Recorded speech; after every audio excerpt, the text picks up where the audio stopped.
Welcome. This is Gabe Hernandez, your publisher in AIC for Comical Opinions. We're happy Monday to you. It is Monday, October 9th, and we're here to talk about our weekly newsletter. We're going to jump right into the op-ed. So today we're going to talk a little bit about the ICV2 Comichron numbers that come out on a monthly basis, usually in the first week of the month for the numbers from the preceding month. So the numbers that came out this week for October are talking about September. And as expected and as per usual, we get all kinds of back and forth about the numbers say things are great, the numbers say things are terrible, depending on which particular pundit you want to believe. I even get involved in that a little bit, but I try to caveat myself a little bit with the analysis, just to say this is heavily estimated. Here's what we're seeing, and what we believe is the information that is useful and valid to take out of that report. So the reason I kind of come at it with a very heavily caveated approach is because, honestly, if you look at it from a statistical analysis perspective, the Comichron numbers are, I hate to say it, but from John Miller Jackson's perspective, who's the guy who runs Comichron, those numbers are kind of useless.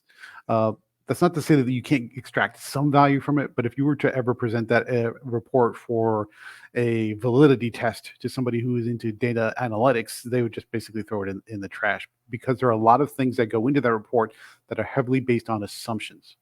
And so the reason I'm putting this op-ed together is because it's my my plea and my warning, but also my just thought process behind why you gotta, when you look at those Comichron numbers and you extract some value out of that, to really make sure that you put some heavily rose-colored filters on it to understand what you're really looking at. Make sure that you can really come away from it with an informed bit of analysis. So if you go into the op-ed, I actually have a link to the most recent report, which is reflective of September 2023.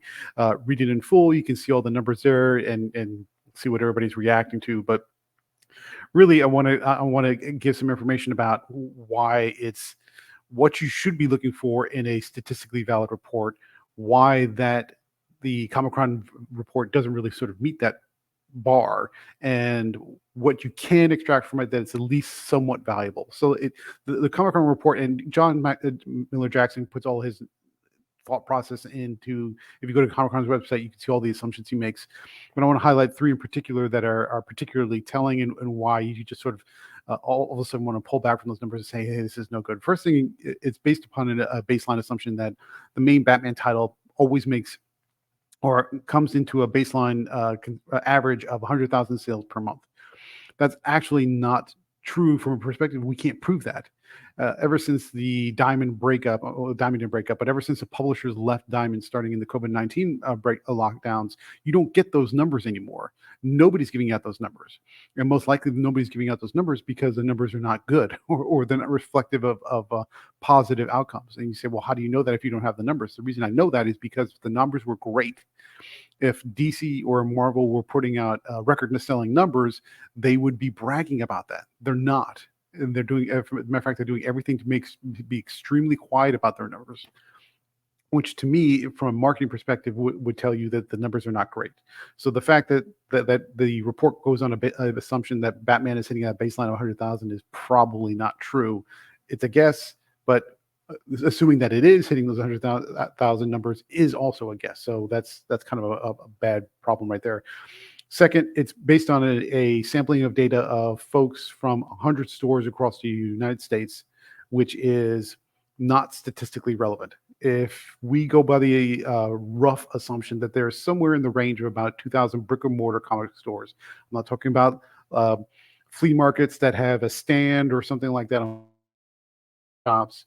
There's minus a couple hundred, could be as low as 1,700, could be as high as 2,300 to 2,500. We don't know for sure because nobody's putting in the effort to count that up. That might be an interesting project if at the time we don't know that. To be statistically relevant to take a sampling and extrapolate out, you at least, as a bare minimum, where they're not even doing that. 100 stores is less than half of the base minimum. You want to be, as a rule of thumb, you want to be around 20%, which would be somewhere around 400 stores roughly. If we say that there's about 2,000 stores nationwide, high, obviously. So from a statistical relevance perspective, we're not even meeting that baseline of 10%. And the third, it doesn't, the report doesn't really take into account the things that happen that go or that are around the monthly activities of direct market or the local comic shops getting the comics from the publishers. Things like overships, things like things like um, second printings and third printings, and where is there a distinction there? So things that may add to those numbers, but not necessarily be equate to a one-on-one. I sell a comic to an LCS, and then LCS passes through that purchase to a reader. That B to B to C relationship is not reflective in those numbers. It just looks at it as a bulk. And that's not always, especially when it comes to variant schemes, because if somebody's doing a 1 on 25 or 1 on 100, well, the store picked up if they comic, even though they have 99 now sitting in stock somewhere. That's not really reflective of the health of the industry. So I kind of specified that, those are the three areas that are making big assumptions about what goes into the numbers. But at the same time, those three factors, and there's more to it. If you go to the Comichron website, there's more to it. Those numbers are also flawed in the assumptions that they make. We don't know if Batman's hitting that baseline of 100,000. We sampling size of the shops that are being counted in the report is much lower than what you need to be at least minimally statistically relevant, and far short of the rule of thumb, which would be around 20%. And then the report also does not take into account things like first, second, third printings. It doesn't take into account things like variant schemes. It doesn't take into things like overshipping, those pieces. So it's just showing you what's moving out the door, but it's not necessarily showing you what's being sold all the way down to the consumer level. So there's stuff that goes into it, but the stuff that's going into it is based upon flawed or faulty assumptions, if you can call it that. So is the report good for anything? Well, yeah, kind of. At best, what you can do is you can see month to month how a title's doing. Did Batman go up this month and then go down this month? And did it go way up the next month and did it go way down the next month? 9 times out of 10, that's reflective of the FOC orders from the local comic shop. That's also reflective of things that are happening within that given month or the months surrounding. Big event. Is there a big crossover?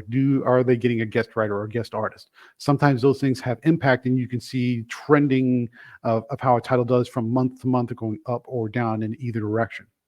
It's also how the individual titles compare to each other, even though the difference between them, for example, if Amazing Spider-Man is number 2 and Detective Comics is number 3, it's not, because Ryan V's running it and he's doing kind of a terrible job. But let's say that's the case. Well, the difference between those two might only be sales.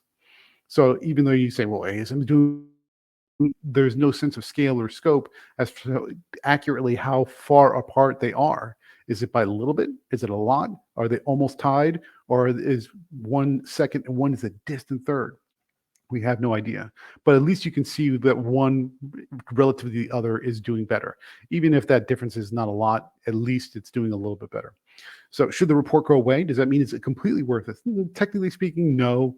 I absolutely would encourage Comichron and John Miller Jackson to keep going, to keep doing the report, to kind of keep pushing for those numbers. Eventually we may get them. It's highly unlikely, but you never know.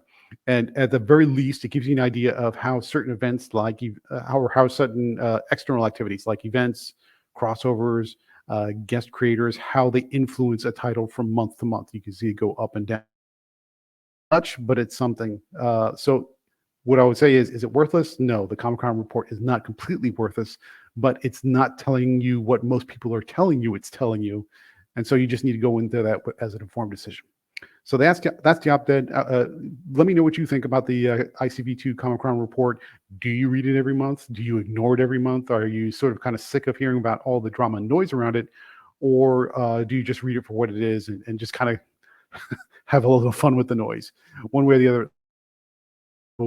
As always, like, share, comment, subscribe, and let us know how we're doing. What other like to see, whether it's Q&A or tutorials, and just let us know how we're doing it, and happy to do more of those. So moving on to the for the rest of the report, or I should say, rest of the newsletter. So this week, as promised, we put out a little tutorial. It's super basic. It's super simple. It's a video about how you can sell your comic online. We get a lot of feedback from indie creators that when they're trying to sell a comic, things like creating a store, an online store, or trying to submit everything to Kickstarter or Indiegogo seems really daunting, really overwhelming. We say, if you don't want to do all that, you don't have to do all that. With a very simple two-step process that's completely free, and that takes about 15 minutes to set up, roughly, give or take, depending on how much customization we want to do. You have an online mechanism to sell your comics, where all you have to do is give people a link saying, if you're interested in my comic here, just click on this link, fill it out, and we'll sell it to you. It's very simple, very straightforward. The video itself is only about that goes into it is 15 minutes, and I walk you right through it. Now, watch that video. Let me know what you think. And if you have questions about that video, if something wasn't clear, or you have alternate questions, some people have already asked, well, can you do it with PayPal versus Venmo, or can you do different things? Happy to address those questions. Let me know what you think, and hopefully that'll be helpful to somebody who is like that in the future. Also, leave a comment down below. Let me know. Okay, so moving on to the reviews for this week, a busy week, and but the pick of the week is absolutely no surprise, and you've probably heard about it, but we'll get to that in a minute. So we have Broadleaf #1 and IQ the Story of Isaac Quentin, both indie submissions. Alice Cooper Volume 2 #1 from Dynamite, that was pretty good. Sacrifices #3 from Image Comics and Rick Remender, probably one of the top contenders for series of the year. I mean, that thing is really amazing. The Enfield Gang Massacre #3, also from Image, and King Spawn #26, also from Image. Enfield is another strong contender for Comic of the Week. The Image titles are all hitting all cylinders this week. It's amazing. We have Vampirella Dead Flowers #1 from Dynamite. That is done by Sarah Frazetta, daughter of the great Frank Frazetta, and he actually makes a cameo in the comics, so that's pretty good. And of course, here's our pick of the week: Transformers #1 from Image, done by with the Skybound imprint and Daniel Warren Johnson.